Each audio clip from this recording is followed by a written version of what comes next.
Halo semua, Assalamualaikum warahmatullahi wabarakatuh. Hai, ketemu Desmai lagi di video baru. Seperti yang sudah saya sampaikan bahwa setiap minggu saya akan bikin video baru untuk ngisi vlog saya. Ya, jadi buat teman-teman semua, semoga video kali ini juga bisa bermanfaat seperti video-video sebelumnya yang sudah saya upload di YouTube channel saya. Hari ini kita akan ngebahas apa? Tunggu ya.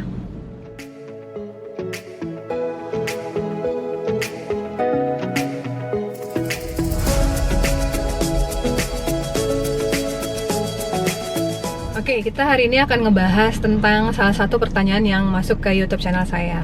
Katanya gini, Mbak Desmai, gimana sih caranya supaya bisa closing cash gitu kan? Karena susah banget nih rasanya closing cash gitu ya. Ya, saya rasa sih semua member baru juga merasakan ini ya. Kenapa sih susah banget closing cash gitu? Ya semua juga merasakan hal yang sama ya teman-teman. Sama pun seperti saya yang dulu juga baru menjadi member gitu ya di MCI.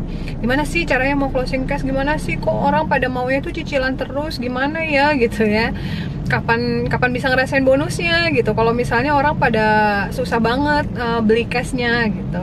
Jadi seperti ini ya teman-teman ya. Kalau saya bisa kasih masukan gitu ya, maksudnya dari apa yang dulu saya pikirkan juga saya lakukan.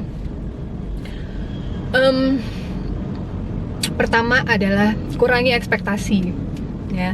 Jadi semua dari kita udah pasti pengennya closing cash ya, apalagi misalnya cashnya paket gitu, apalagi misalnya orang langsung join 3 titik, langsung join 7 titik dan semua cash misalnya, ya itu impian semua dari kita gitu. Cuman ya kalau misalnya kita terlalu punya ekspektasi berlebihan terhadap sesuatu, itu yang bikin kita akhirnya capek sendiri, yang bikin kita akhirnya uring-uringan gitu dan merasa semua serba sulit, serba susah karena sudah tercipta ekspektasi duluan gitu. Jadi harusnya saya gimana dong Mbak Desmai? Kalau menurut saya, ya lagi-lagi menurut saya, kalau teman-teman memang mau adanya terjadi closing cash, ya otomatis teman-teman harus bisa membaca kebutuhan orang tersebut. Ya, karena orang datang untuk membeli itu bukan hanya karena dia mau, tapi karena dia butuh. Ya, sehingga kalau dia merasa dia butuh, dia pasti mau, ya kan? Ketika dia mau dan dia butuh, ya otomatis dia juga harus memastikan dirinya mampu. Nah, ketika orang butuh, gitu ya, dan dia mau, tapi dia tidak mampu, itu juga kita nggak bisa paksain, ya kan? Nah, jadi 3 hal inilah ya. Jadi kita bisa baca kebutuhannya dia, sehingga kalau dia butuh dia pasti mau beli. Dan ketika dia butuh dia mau, ya dia tinggal memastikan kondisi dia apakah dia mampu atau enggak. Ya, karena kalau misalnya orang memang uangnya nggak ada juga, ya kita nggak bisa paksa, ya kan? Berarti mungkin dia belum ibaratnya belum sampai pada jodohnya di produk MCI. Ya, kita bisa maklumin di kondisi ini ya, kita kan nggak bisa paksa ya. Kita pun misalnya seperti itu, kalau kita mau sama produk MCI tapi kita nggak ada pegang uang, ya kita nggak bisa apa-apa, ya kan? Artinya mungkin ya udah skip dulu, mungkin sekarang belum jodoh, mungkin dia sedang dalam prosesnya, dia nabung dulu, lagi ngumpulin uangnya, terus datang lagi ke kita, ya kan? Intinya kita tidak ada ekspektasi yang berlebihan, ya.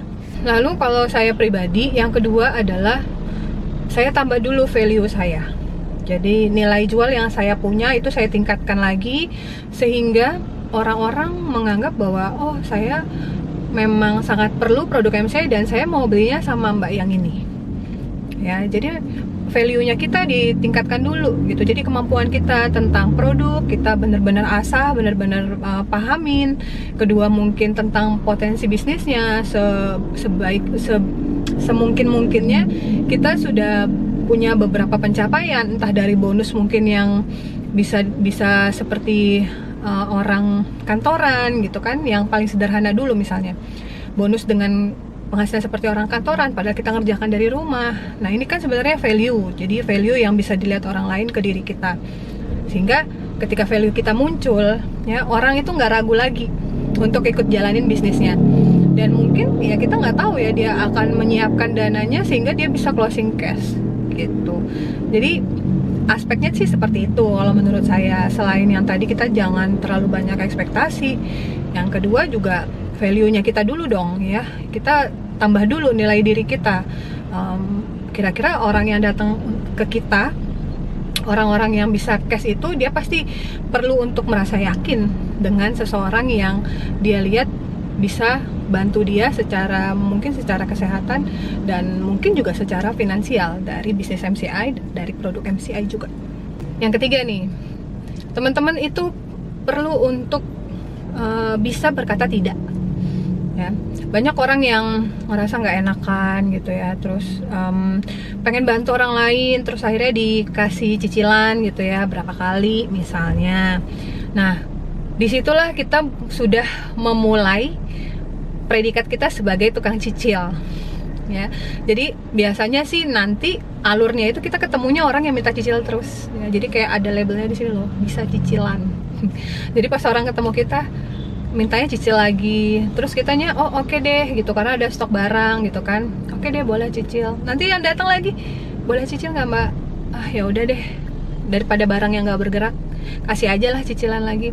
Jadi makanya kita tuh ketemunya sama yang minta cicilan terus. Tapi kalau teman-teman bisa bilang, maaf ya mbak, sama saya bisanya cuman cash gitu kan, barangnya ready stock. Dan ya sebaiknya kalau menurut saya sih enaknya itu langsung beli satu paket cash aja mbak. Karena kalau mbak langsung beli satu paket cash, pertama mbak udah enak tinggal jalanin bisnisnya karena udah bisa jadi member kan, otomatis jadi member. Kedua, mbak bisa pakai langsung semua produknya sehingga mbak bisa menikmati manfaat produknya dan bisa bagikan lagi ke orang lain ya, untuk orang lain juga bisa tahu ternyata manfaatnya bagus, dan dari situlah mbak nanti bisa jalanin bisnisnya gitu ya. Jadi ketika kita sendiri yang membuka peluang untuk orang bisa cicilan, maka selanjutnya pasti susah untuk dapetin closingan cash. Nah, apa yang saya sampaikan hari ini adalah sepengalaman saya pribadi dan dari perjalanan juga dari beberapa tim bisnis saya ya. Nah, saya rangkum lah jadi satu materi di sini, dan terima kasih banyak buat yang sudah bertanya di YouTube channel saya sehingga bisa jadi insight untuk saya bisa bagikan sebagai materi baru di YouTube channel saya. Itu aja yang bisa saya sharingkan hari ini pada video ini. Semoga semuanya bisa jadi manfaat buat teman-teman semua ya. Teman-teman jauh lebih bagus lagi progresnya, kita semua makin sukses di MCI, ketemu tim-tim baru dan melejit bersama tim bisnis kita semua. Saya Desmai pamit dulu. Better life with MCI. Bye. Assalamualaikum warahmatullahi wabarakatuh. Bye.